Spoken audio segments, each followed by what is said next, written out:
Welcome to the Advanced Racing Analysis, and this is the review of the Abu Dhabi Grand Prix, the last race of the year. So Formula One is done, and pretty much all racing is all top level racing is done for the year, and we're looking forward to next year. So I predicted both the last two races, Brazil and Abu Dhabi Grand Prix, the winners.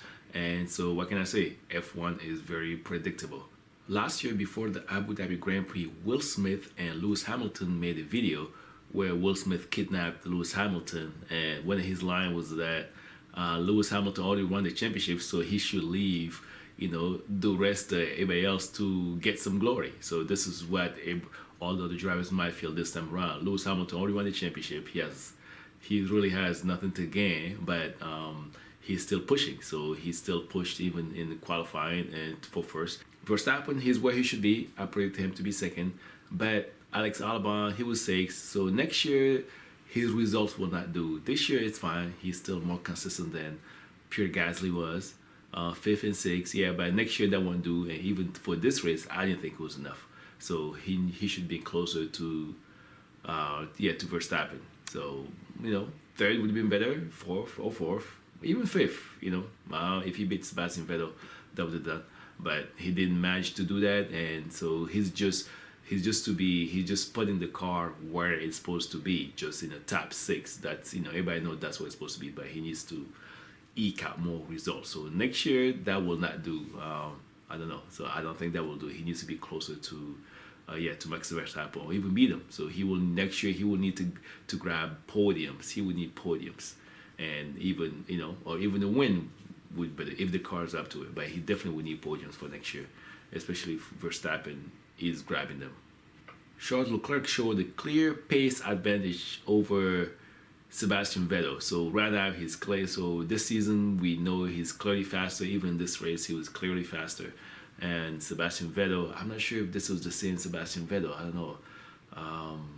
He has a F1 leading pace, F1 leading speed. So I'm not sure if this is it. I feel he has felt like falling back. I don't think this is the pace he's had throughout his career when he was winning those 4 championships. So I think he still has another gear. He fell back. He has fallen back a couple gears. So I don't know what it is, but that's what they get paid the big bucks. So whatever the reason is, he has the resources to get to the bottom of it and make it happen. So that's what he just needs to do to make it happen.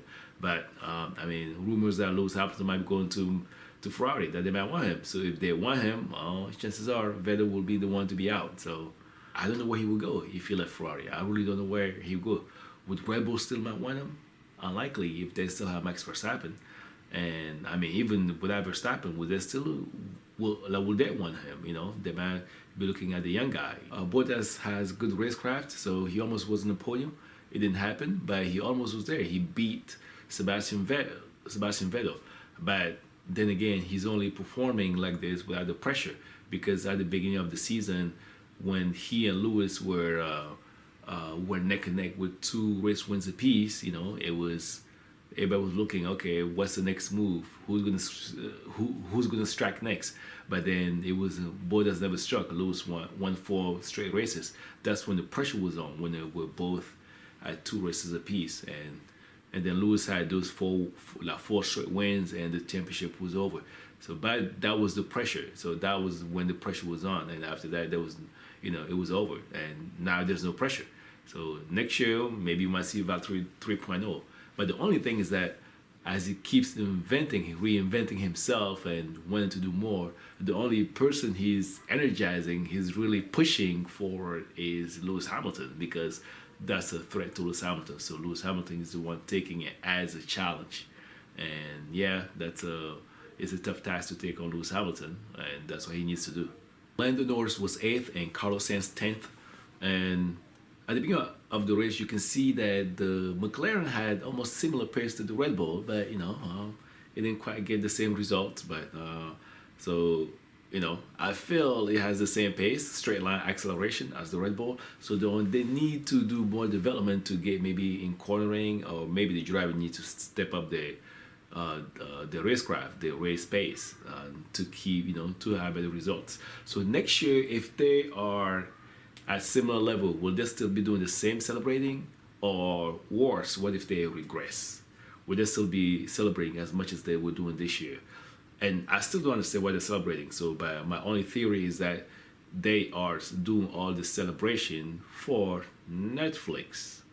Netflix, the Netflix cameras. That's my only theory, that they are doing all the celebration for Netflix. That's the only thing I could come up with, because you know, a team of that caliber should not be celebrating over single podiums or even the results they have been getting. They are supposed to be getting those results. People who have been in the team for a long time. I've been a long time fan since Lewis Hamilton was there. So anyone who has been in the team for that long knows that these results are not where they should be. When you consider that Daniel Ricciardo in 11th and Nico Hülkenberg were in 12th, in my opinion, those two drivers, either of them, will get better results than Carlos Sainz and Lando Norris at McLaren. But those drivers, they're relegated to being lower than McLaren simply because of their team. But I don't understand why McLaren doing so much celebration. So, and finally, George Russell apparently has a long-term contract with Williams for next year and even the following year. I don't even know if it's longer even than that. I'm not sure. But he had no chance to score this year. Well, actually, he did have a chance because Kubica did score. Robert Kubica did score, so that could be George Russell technically. So, in theory, that could be George Russell if Kubica did score. But still, it's the chances to score are very, very slim. And he deserved to be in the car where we could see his potential. He was first. In Formula 2, he won the championship in his first year. He beat people who are being celebrated. He beat Alex Albon. He beat Lando Norris. And those two are being celebrated. Even Lando Norris was being considered by Red Bull, too, also. Except that McLaren nixed that deal. Next year, if Williams is not scoring, maybe he needs to get permission to look at his options, or even get someone in his management to just do a secret inquiry to see where he could go. He needs to shine. It must have been a very big contrast for him, driving the Williams during the race and then driving the Mercedes during the test days, those two test days, and being on the pace. Let's say he was second overall to Valtteri Bottas. He must have really felt how, that car, how much better that car is compared to the Williams, and how much he could do with it, how much faster he could go. Hopefully he gets to explore that in his career in the actual race, or even close to that in midfield team. That would do. But I think he needs to look at options, and Toto needs to look at options. So for him, it's not right that he's. I can't think of a GP2 or Formula 2 champion that won in their first year, who were out of who just stayed in in the low team and then never got to be in the big team. So I believe the chances are good for him moving up somewhere else. So to a higher team. I don't know about Mercedes, but at least to something better.